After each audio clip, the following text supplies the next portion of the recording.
We are Hatan, and we greet you in the love and the light of the infinite Creator. May we say, what a blessing it is and an honor to be allowed to share your meditation and to join your circle of seeking at this time. May we ask that each in this circle realize that there is only one being, one consciousness amongst all seekers. Each is unique, but each a part of the same movement, the same process. Each of your companions on the road from the Creator to the Creator. We ask that you settle down, perhaps a bit deeper, in order to serve as batteries for this instrument. We ask that this tuning procedure be enhanced, if necessary, by visualizing a small globe in the midst of the circle, and it moving until all are within that globe, all within the light, all protected and united in their seeking. We have been called to your group this evening by the thoughts and desires of those who are here. We come gladly because it is our method of service to others to be with you at this time. We would perhaps recognize the motives of service to others that moves some among your peoples to go to those other peoples upon your sphere, which are needy, and teach the ways of using the environment to their environment. So, too, we wish to aid entities in other environment than that of the physical bread, the physical food, the physical existence. Each of you also is an awakening spirit, and each of you begins to awaken to the need not only for food of the spirit, but for tools and resources, that one finds the means of growing the wheat, of removing the chaff, of grinding and breaking that which is hard within you, that the newborn spirit, that the wheat, that the gold which you have made and found within yourself may glow and become a channel for the love and the light of the infinite Creator. This is what all of us seek to do, and this is the adventure at the beginning of which you now gaze with a fascination that this instrument would say would be shown by Dorothy in The Wizard of Oz. She knows she is not in Kansas anymore, but she does not know where she is. We feel that it is a kindly universe, a most loving and beloved Creator, and we find that our fates as far as our teachers know, are most benign, and that our end is never, that we are imperishable beings, created to be the active portion of the one Creator, cells of an infinite mind, which learns about itself because of the interactions of all of us, all of you, all those of your sphere, all of your galaxy, and all those of the billions of galaxies that you may see. All those in the infinity of the illusion of this octave of experience. We of the Confederation of Planets in the service of the infinite Creator come to you with a very simple message. We come to you with what may be said to be a message so simple that it cannot be heard. We come to say that there is one great original thought. That thought is love. Not a love as you know it, but a full and complete love. A love both beautiful and terrible. The love of the Creator to know itself. In that love, it created by using free will. That which is called consciousness, self-consciousness, shall we say. Each of you is a mixture of the very stuff, shall we say, of the active principle of the Creator. That is, you have a God self. However, to it was bonded free will.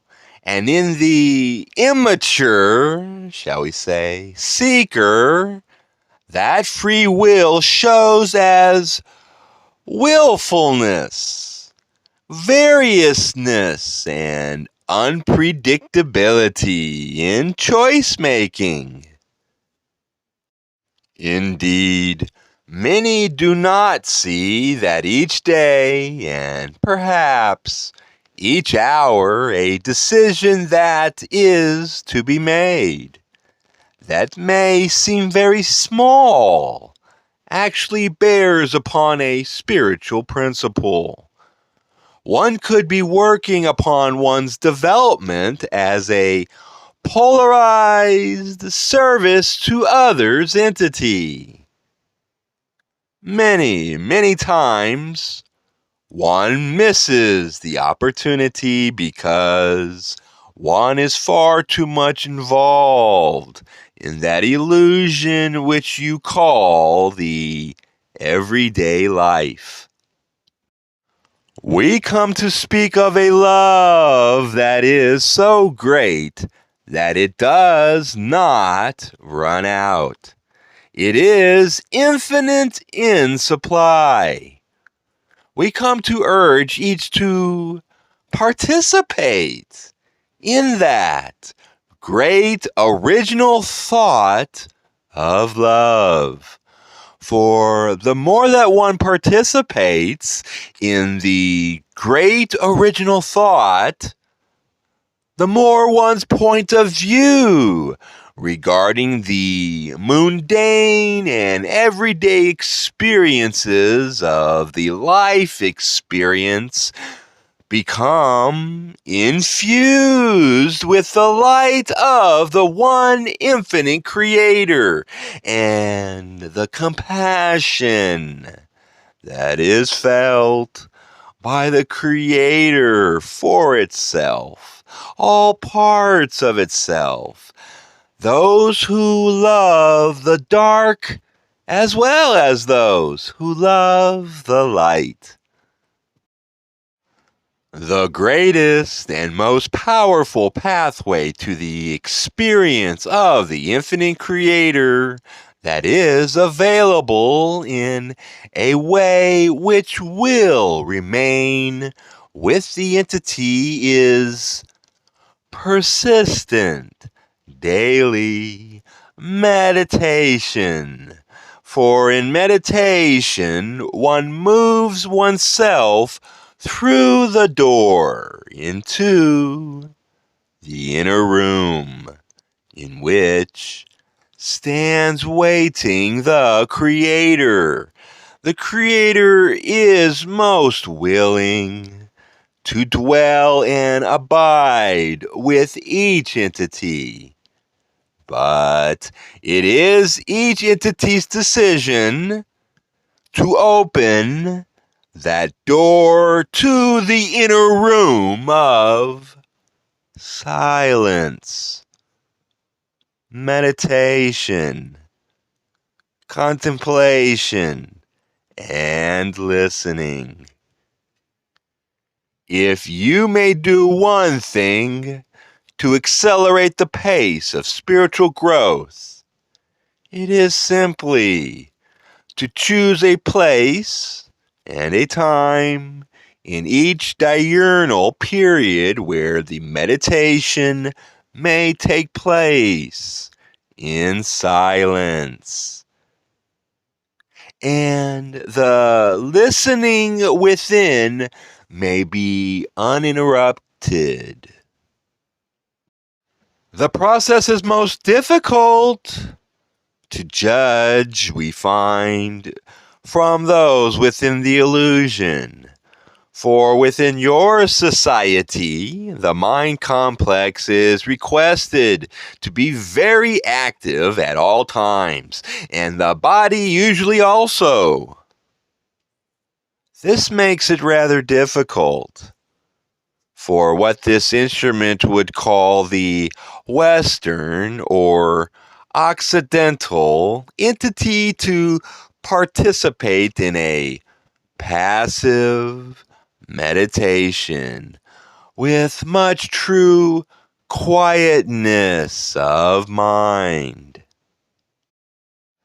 We ask you not to be discouraged on that account, for the work that you do in consciousness by meditating and listening is that work of the will. The will to discipline the personality, to change willfulness into that phrase from your holy work, not my will, but thine. In other words, not the will of free will, which is various, but the will of the Creator Self, which is a will to love.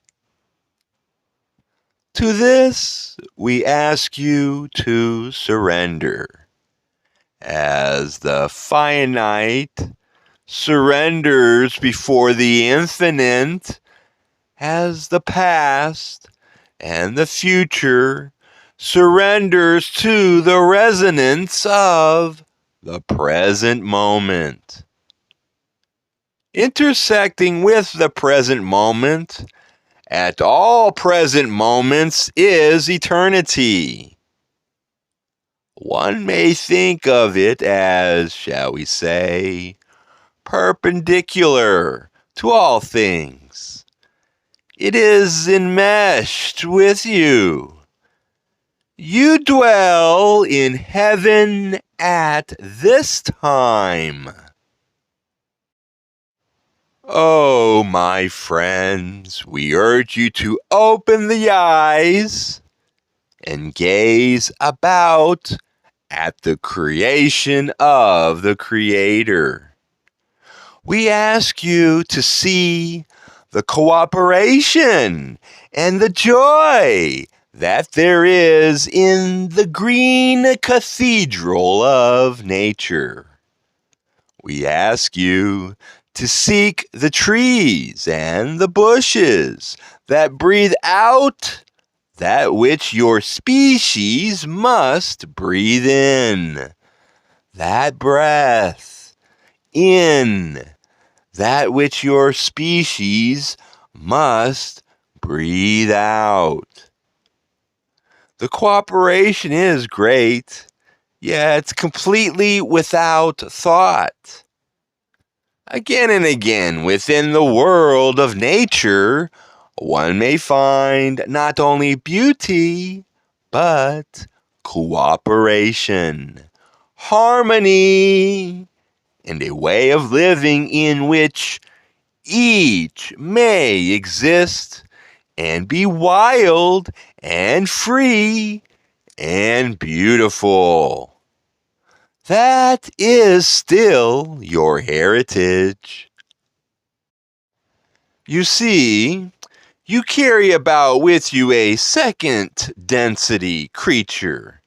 This creature is your body.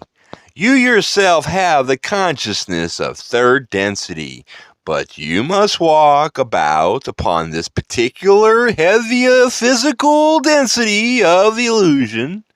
And so, you carry about with you a certain kind of animal.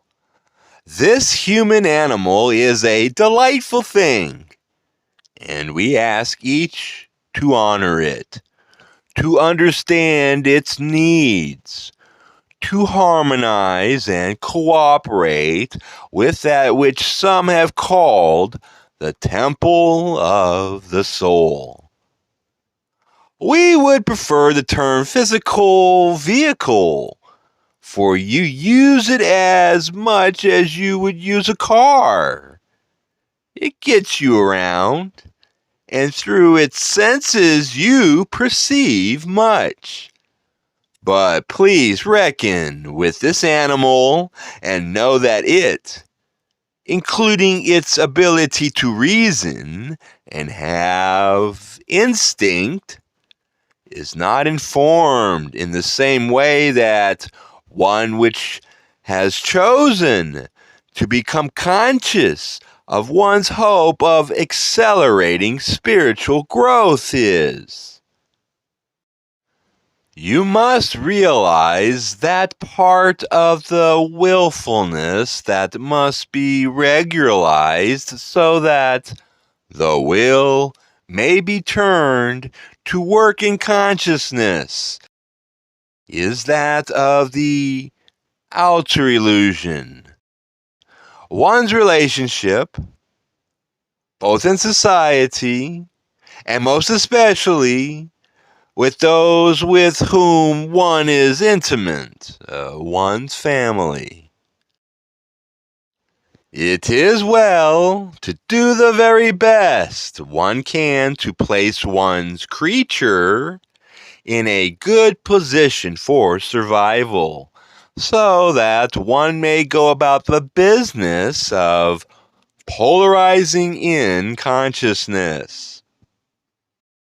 Do not allow the intellect or the instinct to rule the behavior, but turn again and again to the glory, the unity, the peace, and the joy of the presence of the one infinite and mysterious Creator, that thought of love which created all that there is. Do not choose to be that which carries you around. Do not choose to be willful forever, but choose instead to will, to surrender to that greater self within. Ah, my friends, What a jewel rests within you. What light.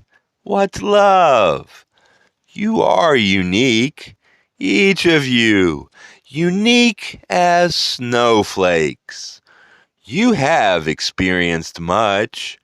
You would not be here upon this planet within an incarnation at this time if you did not have a good chance of choosing to be of service to others.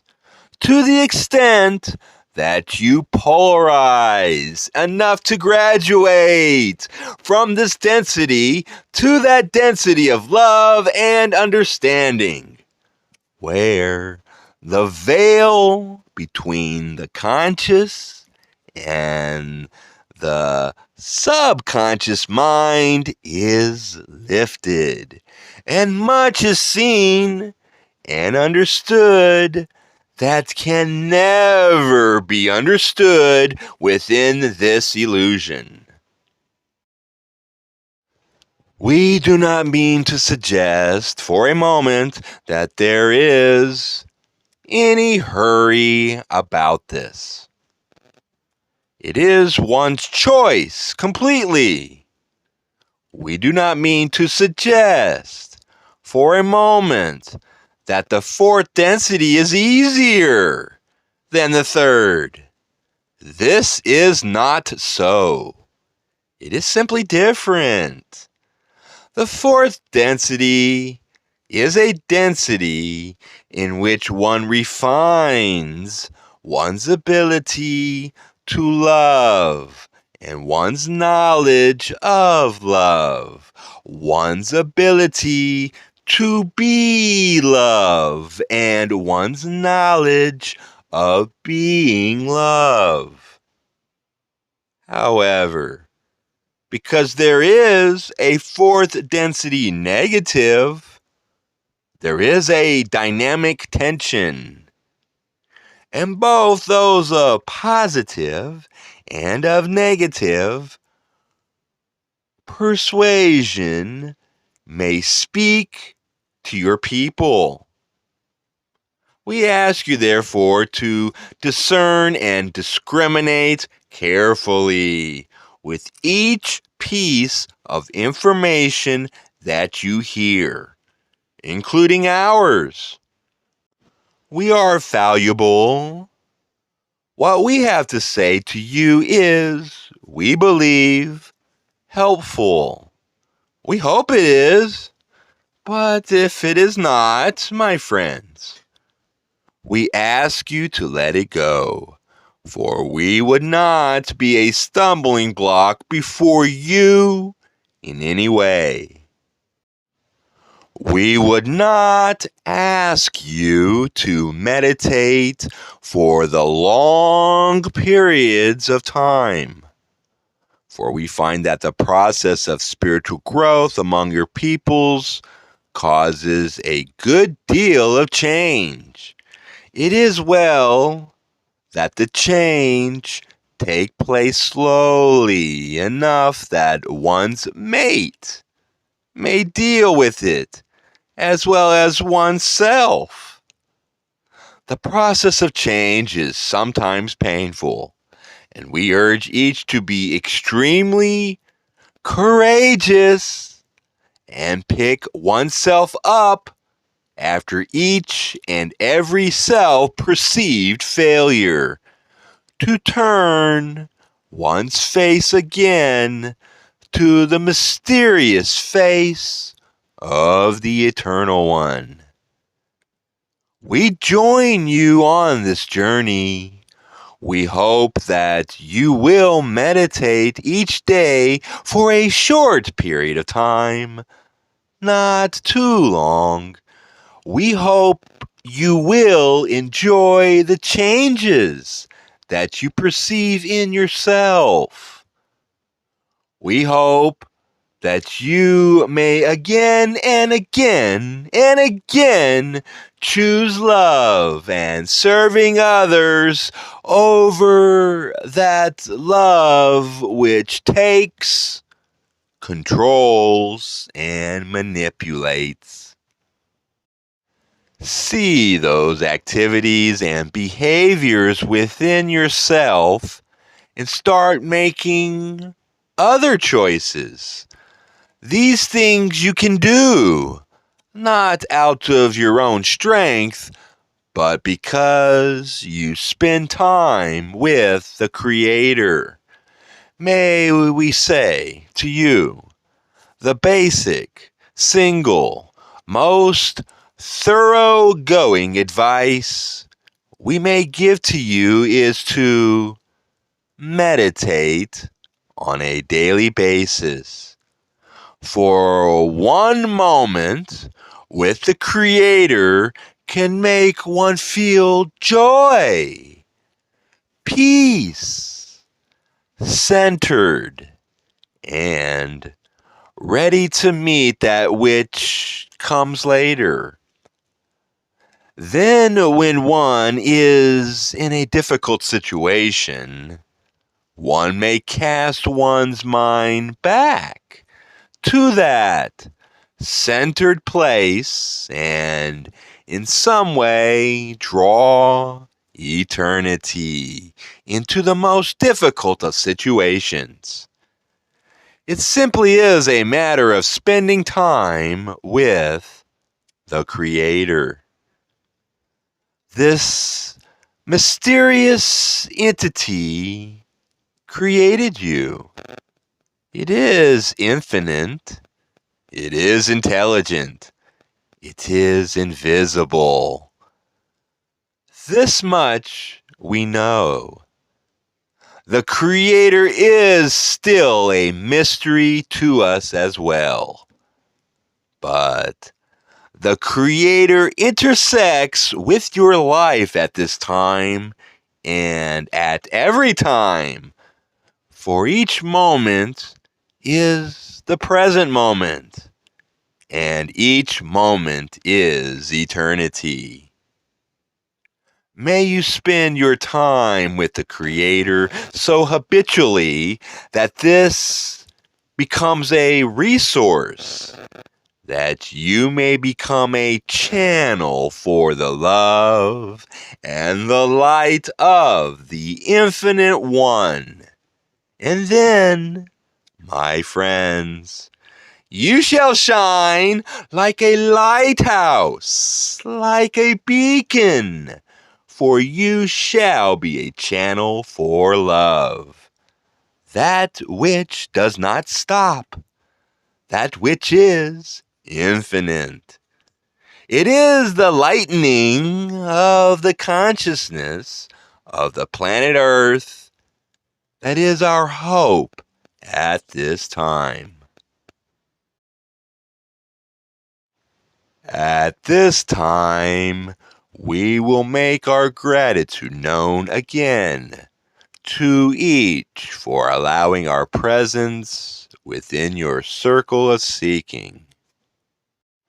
We feel that we have exhausted various entities within the circle with an overabundance of information, and for this we apologize. But we'll attempt in succeeding gatherings to refine our ability to share our opinions and our joy at having been invited to your circle of seeking and meditation.